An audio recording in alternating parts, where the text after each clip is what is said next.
Subsídios.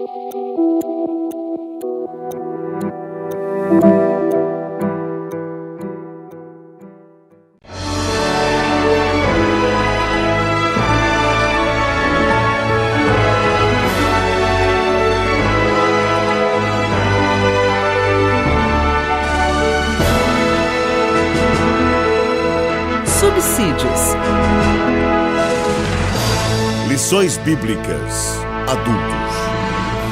Lição 2. A atuação do Espírito Santo no plano da redenção.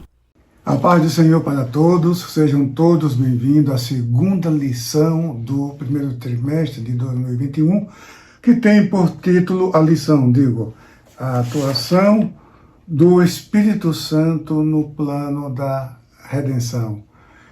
Eu quero ler a palavra de Deus na primeira epístola do apóstolo Pedro, no capítulo 1 e o versículo 2, porque a redenção humana é importante que todos os crentes saibam que é uma obra do Deus Trino, que envolve o Pai, o Filho e o Espírito Santo.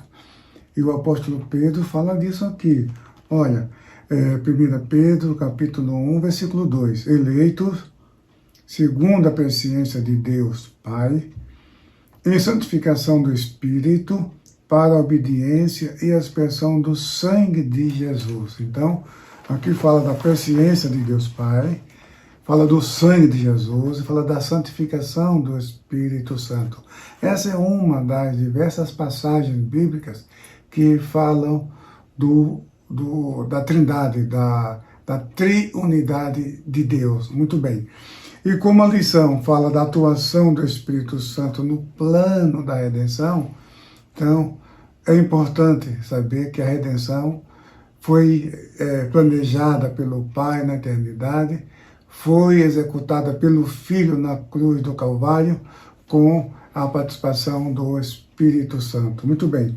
Então, a lição de hoje, temos 3 tópicos. Um tópico fala da promessa, o Espírito Santo como promessa.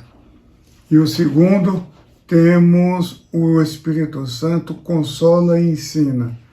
E o terceiro, o Espírito Santo reprova e convence o mundo. São temas palpitantes, é claro, que não vamos ter tempo suficiente para aprofundar e entrar em detalhes, mas pelo menos um aspecto bíblico, teológico e histórico, que é muito importante que os irmãos saibam disso, os irmãos e as irmãs saibam disso.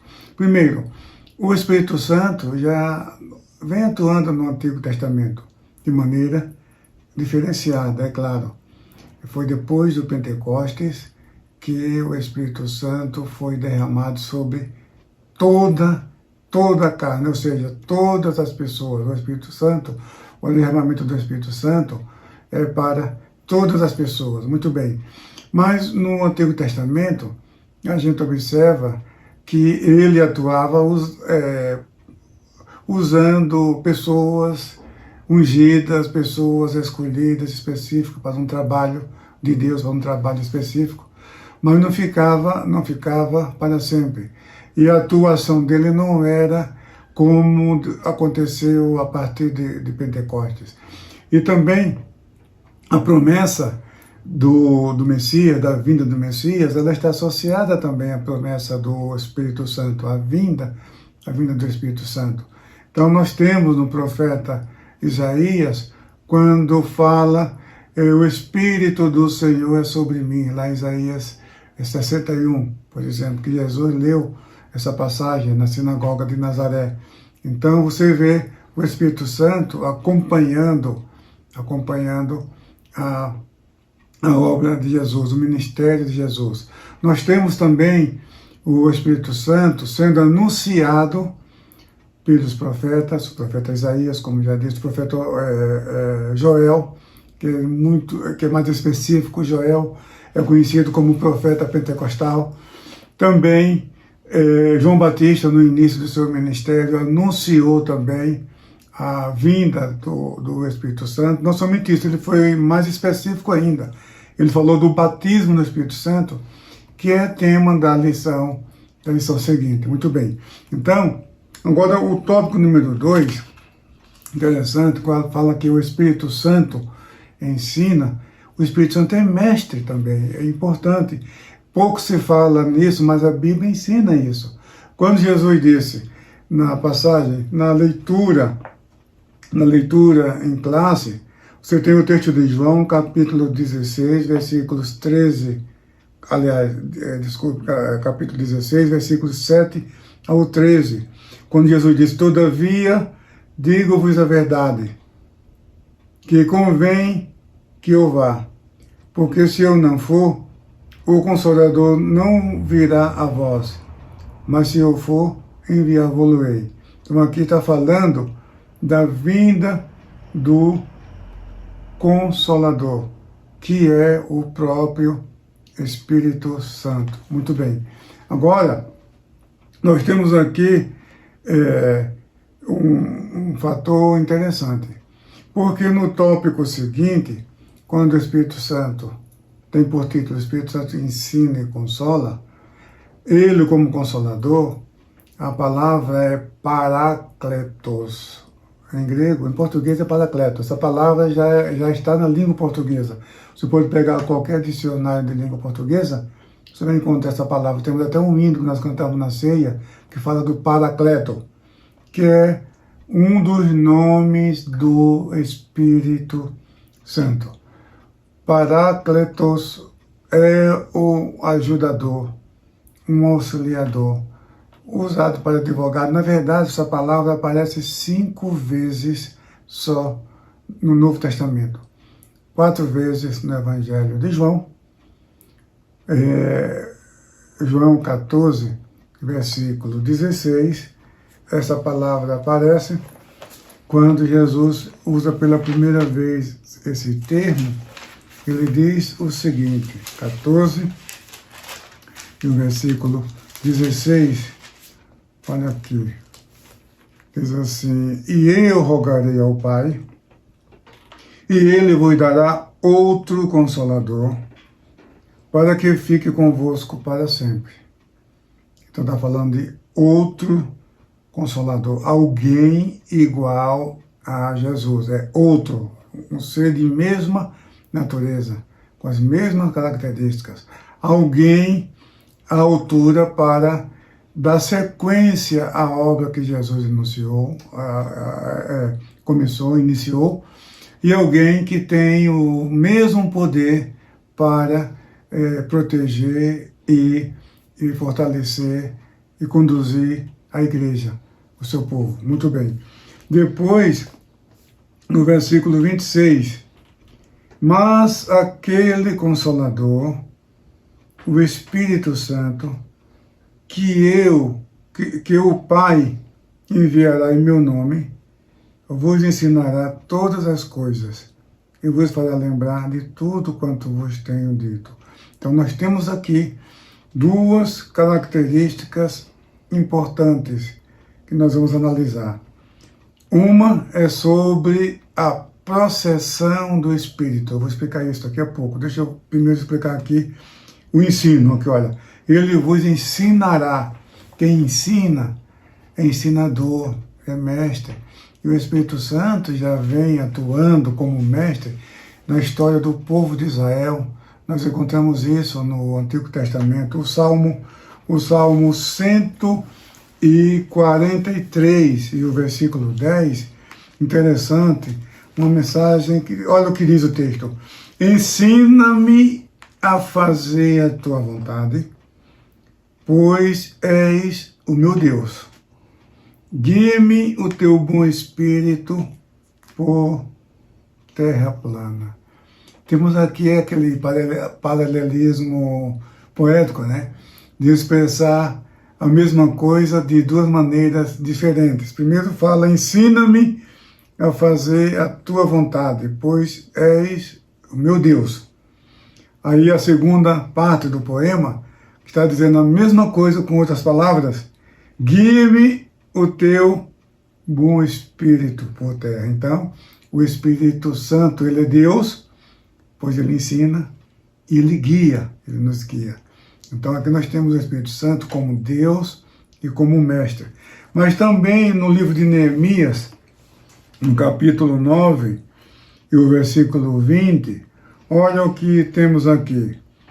Deste o teu bom Espírito para os ensinar, e o teu maná não retiraste da sua boca, e água lhe deste na sua sede.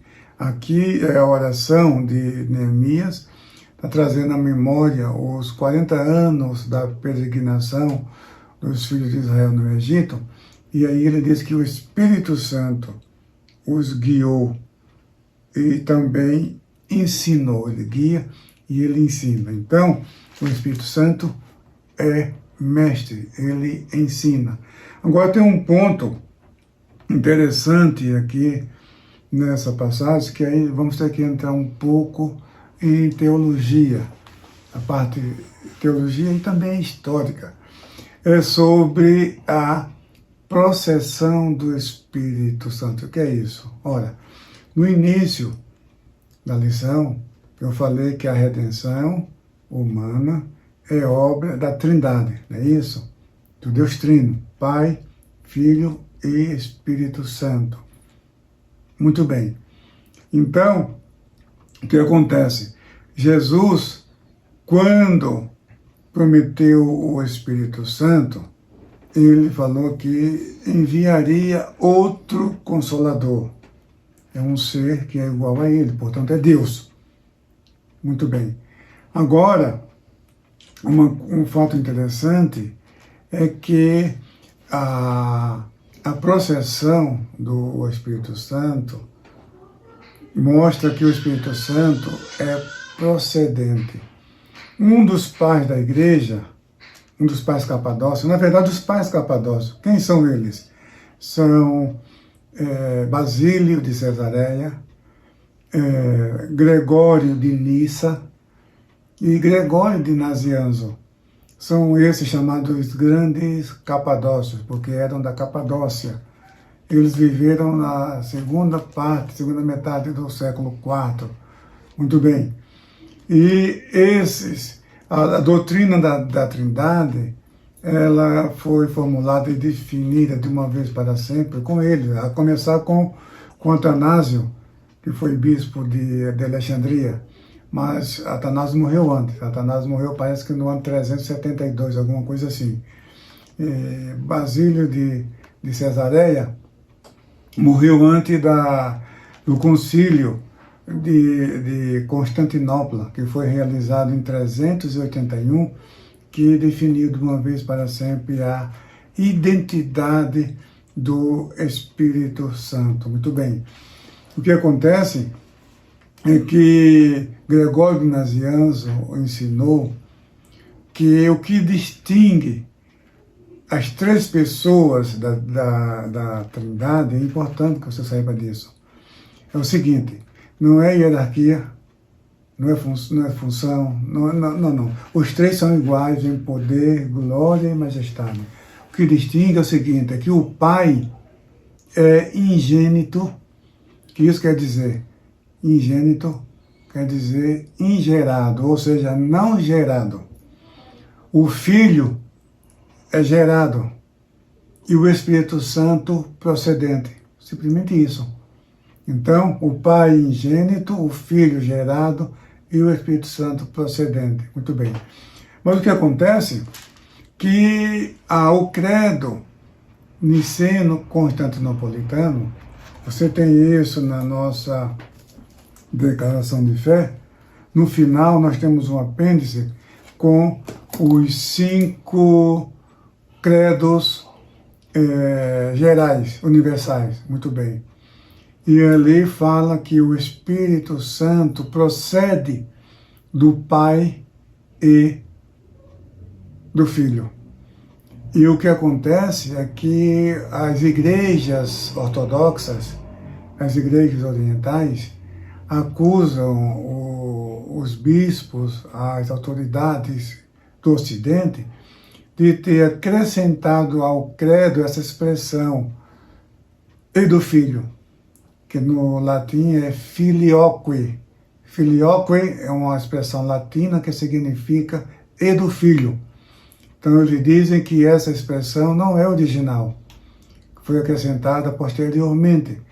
E isso serviu como gota d'água para a ruptura. Em 1054, o Oriente se separou do Ocidente. Então ficou a sede do Ocidente no Vaticano, em Roma, e a sede das igrejas orientais, ou das igrejas ortodoxas, ou das igrejas ortodoxas gregas, a sede ficou em Constantinopla, que hoje é Turquia, na Turquia, Istambul, na Turquia. Muito bem. Então, o que aconteceu foi que essa disputa atravessou séculos, e só no século XX que houve essa reconciliação. Mas nós entendemos, nós cremos, porque Jesus falou que eu enviarei da parte do Pai. E não somente isso, em João 20, 22, quando Jesus ressuscitou dos mortos, se apresentou aos seus discípulos, Jesus soprou sobre eles e disse, recebei o Espírito. Então o Espírito Santo procede sim do Pai e do Filho. Aqui os ortodoxos acreditam que essa expressão é uma maneira de subordinar o Filho, ou seja, de subordinar o Espírito Santo ao Filho. Mas não há subordinação alguma quanto a isso. Então eu vou ter que parar por aqui, porque o tempo nos manda parar, mas a nossa doutrina é essa, que o Filho, que o Espírito Santo procede do Pai e do Filho. E para fechar, eu quero deixar claro o seguinte, que o Pai, o Filho e o Espírito Santo são um só Deus na Trindade, de modo que quando você glorifica a Deus, você o Deus Trino, os três são glorificados. Se você glorifica somente a Jesus, glória a Jesus, o Filho está sendo glorificado também, porque Ele é Deus. O Pai também está sendo glorificado também, porque Ele é Deus. Então, quando você glorifica o Espírito Santo, o Filho também é glorificado, o Pai também é glorificado. Então, tanto faz, como disse o credo de Atanásio, tanto faz adorar a Trindade em unidade, como a unidade na Trindade. Não faz diferença nenhuma. Então, isso convém ficar claro. Portanto, meu querido irmão, minha querida irmã, que Deus te abençoe, realmente em nome de Jesus.